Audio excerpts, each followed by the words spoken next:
to another episode. Howdy, howdy. Co-host Lydia, I'm Dan. We also have a special guest today. We're trying to decide what to name it. I say it's Earl. I'm kind of thinking Franklin. Franklin the Flamingo. Maybe comment down below and see what we should name our special guest. I agree. Or if you have a totally different name idea, maybe it'll resonate. All right, so today, and actually this series, we're going to get started with buyers. What is it like to be a buyer in this market? Today's episode is probably going to more than likely be a two-part series, just because what we're going to do is we're going to start with how you get started, what it's like to even start the process of being a buyer. A lot of people, I think, are either super overwhelmed with the process, or they think, oh, I'll just go on Zillow and I'll find a home and I'll contact the agent and I will buy that home. And there's a little more to it than that. Yep. So we're going to take baby steps, just getting our feet wet and getting you ready for the market. But before we do that, I want to start with an article that I read on Realtor.com. And the topic was a new solution to America's housing shortage. You hear that all the time, housing shortage, low supply. We've even mentioned it in our videos. But what they did say, in a quote, builders are picking up the slack with new home sales up nearly back to pre-pandemic levels. So what does that mean for potential buyers? You may say, oh, I'm not buying a new build home. I don't have the time for that. I don't have the money for that. But this still works in your favor. Yep. So when you have an uptick in home builds, well, people have to vacate their home, right? Mm-hmm. Well, now that frees up the pre-existing market that maybe you want to go after. And that just goes to show whatever you're hearing about the housing market being so terrible and it's so dire, really not true, because new builds are always an indicator of the market. Yep, absolutely. So that's why, contacting a professional like Lydia, like myself, it's very important so that we can kind of get through a lot of the clutter that you hear or that you talk to a family member about, because not every situation is exactly the same. So with that said, we're going to start diving into, okay, I want to be a buyer. Lydia, I want you to be my realtor and I want to buy. Dan, I want you to be my realtor and I want to buy. Now what? So a pre-approval process. Well, what's pre-approval? Is that necessary? Yeah, it's absolutely necessary, and there's a few reasons why. One, sellers want to know that when you're coming through their house, that you're a qualified buyer. You're going to be able to actually buy the house. They're looking for people who are ready to buy their house today or whenever. So by you having a pre-approval letter in hand already, before we even go look at the house, that's huge, because if you walk in and you say, this is perfect, I want it, I can take that pre-approval letter and write the offer, because again, a seller's really probably not even going to look at an offer without a pre-approval letter. Yep, absolutely. And do you have to get pre-approved? Technically, no, if you are sitting on a pile of cash. However, there's a caveat to that. You might say, I have all this money I've been investing, or I have an uncle that left me a bunch of money. Prove it. You still have to have a document that says proof of funds, that shows, hey, I've got the money. You're not just blowing steam, and not that you would, but there are people who would. Right, yes. So that is something, regardless, that listing agent is still going to verify. Show me the money. Show me the money. But is the pre-approval amount, is that indicative of somebody's budget? I mean, let's say I'm pre-approved for $250. Is my budget $250? It's a great question. That depends on what your monthly expenses are. You can be pre-approved for so much, but maybe that pre-approval, like they say, yes, you can afford this monthly payment, but maybe that's all that you can afford is that monthly payment. So you've got to take some time and sit down, look at your finances and say, okay, these are my expenses. This is how much I can afford on a monthly payment. And that's where we come in. We're going to be able to help you say, okay, so what do you want your monthly payment to be? We'll work through those numbers, and we're not going to get into it right now, but property taxes are a big deal and need to be It's a factored whole in. nother episode. That is an entire another episode, but I'm just hitting on it, so you got to come back and watch it. But we can help you walk through that and know, okay, so here's what's going to be included in your house payment, in your monthly payment. This is how much it may go up. And we're not going to be able to give you a solid number, but we can give you a ballpark. And so you need to take some time on your end, go through your finances, decide what a good monthly payment would be for you.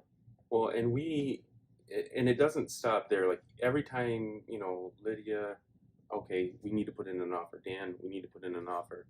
Okay. One of the first things that we're going to do as your realtor is we're calling your lender saying, okay, here's the property they want to put an offer on, and they're going to help us run numbers so that you have the clearest picture possible of what it should the offer be accepted, what you're going to be getting into on a monthly basis. Yep.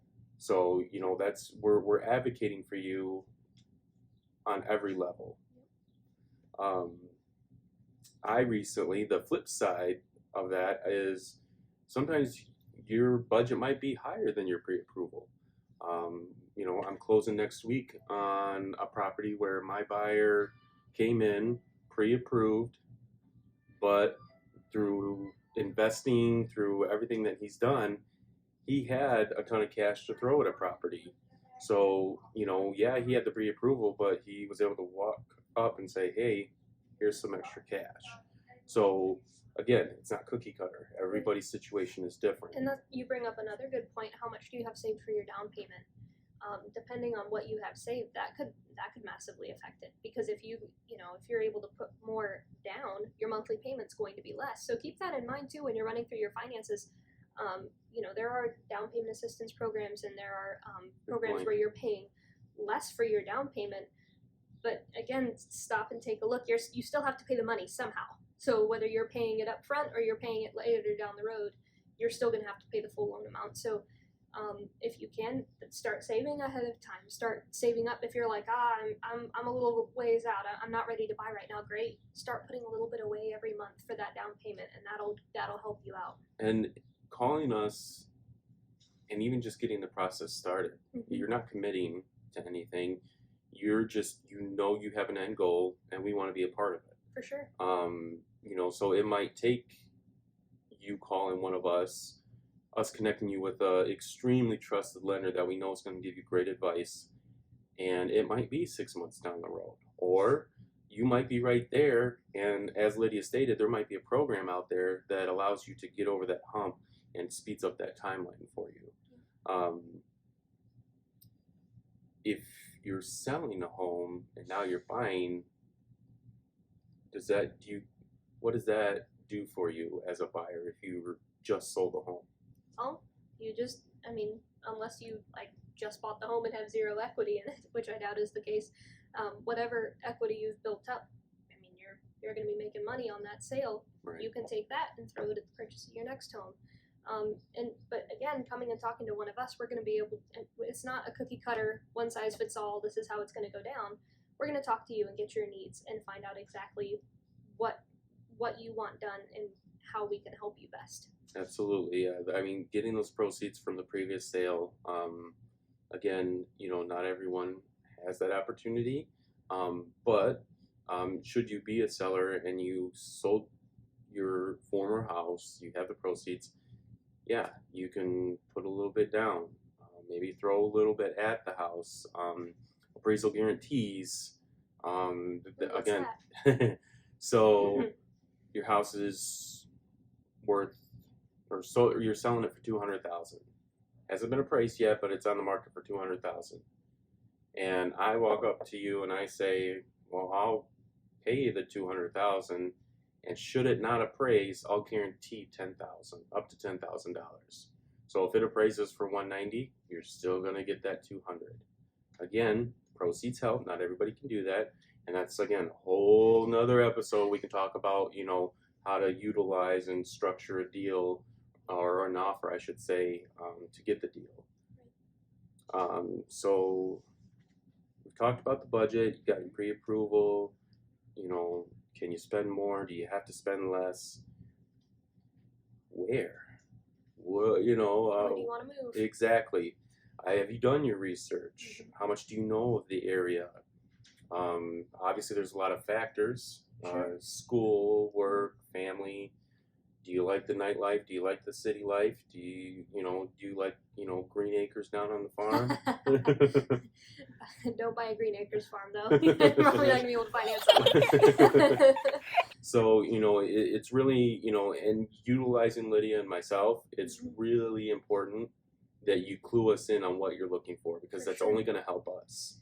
Yeah, and I mean, you're hopefully you've already. I mean, if you're buying a home, at least if you're anything like me, you've already thought about this ahead of time. You're like, ooh, I like this. You're driving down the road and you see a pretty front porch, and you're like, yes, that is Hmm. what I want, or whatever the case may be. But when you come and talk to us, I mean, we're going to run through in our buyer consultation. Okay, so what are you looking for? How many bedrooms do you need? How many bathrooms do you need? Um, and maybe do some research ahead of time and kind of get a realistic view. Um, I've had people come to me and they're like, "Oh, I want a 5 bedroom, 3 bathroom house, Hmm. but they're only pre-approved for. I'm just gonna throw a random number out there, 200,000." It's like, okay, well, is area a big issue for you? Because if you need that kind of a house in that kind of an area, you may not be able to get it in that area.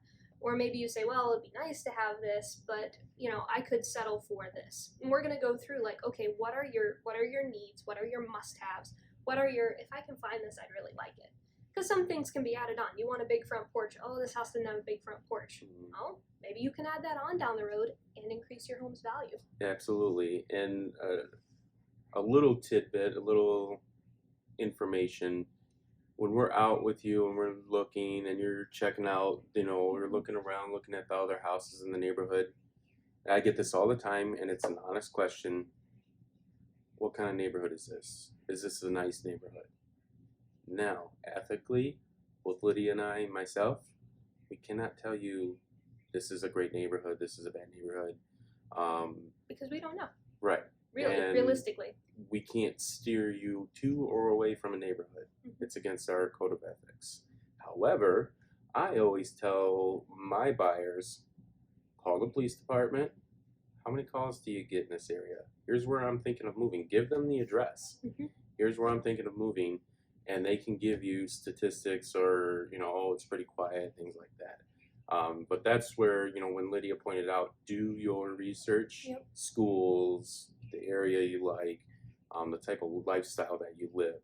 But there, now if we have experience in the neighborhood, oh, my grandma used to live 2 blocks over, and she loved it. Okay, but we can't tell you like, oh, this is a terrible neighborhood, don't go here. We can't tell you not to live here. And honestly, we don't know what might be safe for one person isn't necessarily going to be considered safe for another person.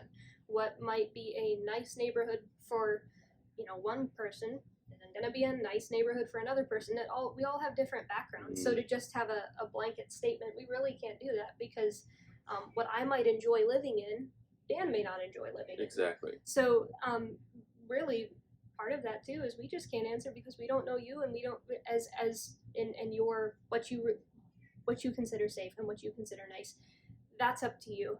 And so, like Dan said, do your research. I mean, I'm sure that there's a website somewhere that you can go to. Like Dan said, call the police department, whatever. But try to do your research ahead of time. And if you have a couple of different areas that we can look in case one area maybe they don't have that many homes for sale within your price point. Find a couple of areas that you're like, I would like to live here. Yep. And that helps us out too, because then if you come into it that way, we can get going right away and say, yep, find your houses in these areas. Yep. So we've established areas for you. You have a relative budget. Now we're gonna start, sending you these search results. And again, no details too small. The more we know, the more we can tailor the search, the more we can send the results to you, usually in your inbox for your email, and not have it be a waste of your time. Because the last thing we want to do is send you 20 emails a day, and 15 out of the 20 are nothing of what you want. Right. So it's imperative, If you want to buy a $500,000 house, we're not going to send you $200,000 listings and vice versa. Exactly. Unless that's really what you want. If you yeah, want to I mean, I've had clients that are like, I will like that pink salmon colored tile bathroom. I want that in my bathroom. Now, is it a hill they're going to stand on? No, but they're like, if you can find it, we'd love it. So that's what I'm doing. But once you start seeing ones you like, hey Lydia, hey Dan, I want to see properties A, B, and C. Okay, well, it's not just a matter of walking through the door. We're doing our homework before we even get to those properties. One, we have to schedule with the listing agent. Sometimes it takes a minute, sometimes it happens right away. Two, we're looking at, and we've mentioned it in our previous videos, when you're the seller, seller's disclosure, C of O. What was C of O again? It's an inspection. Maybe the seller's already had it done, maybe he hasn't, but that in some areas that needs to be done before you can get the certificate of occupancy saying yes, you are good to live here. Now, some sellers, they already take care of it. Don't worry about it. It's already done. Great. Some places, and especially in a seller's market, I don't want to do it. The buyer make the buyer do it. Okay, that's fine. It's not insurmountable. However, we go back to what's your budget.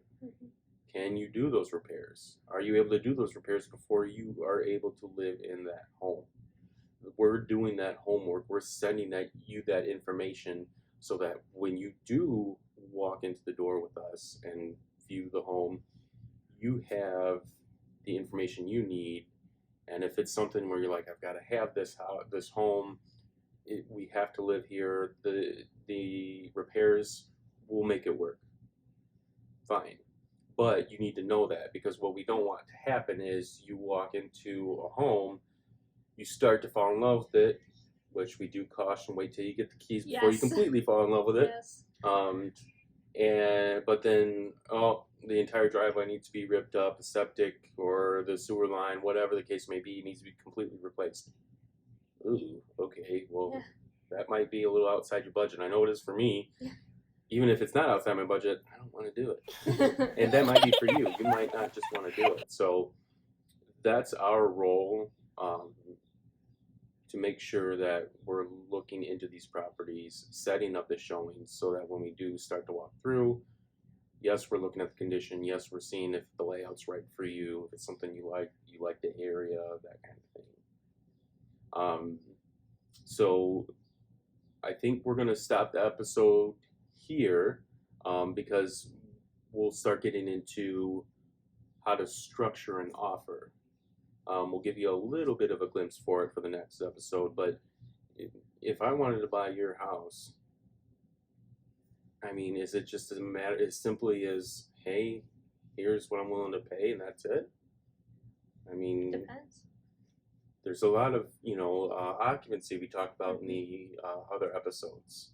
And there are steps that take place between when you first start looking and when you're putting an offer in, and then once your offer is accepted, what happens then? So I mean, there's a whole lot we could get into. Yep, and we can get into appraisal guarantees, EMDs, which is another subject, transfer tax. That's a little trick that I like to use too. If my buyer doesn't have a whole lot of money, we'll pay your seller's transfer tax. They're ultimately, in a nutshell, and again we'll get into the part 2 segment. Ultimately, the more money you can get into your seller's pocket, or the more advantageous and easy you can make it for that seller, is the ultimate goal, and that's where we come in.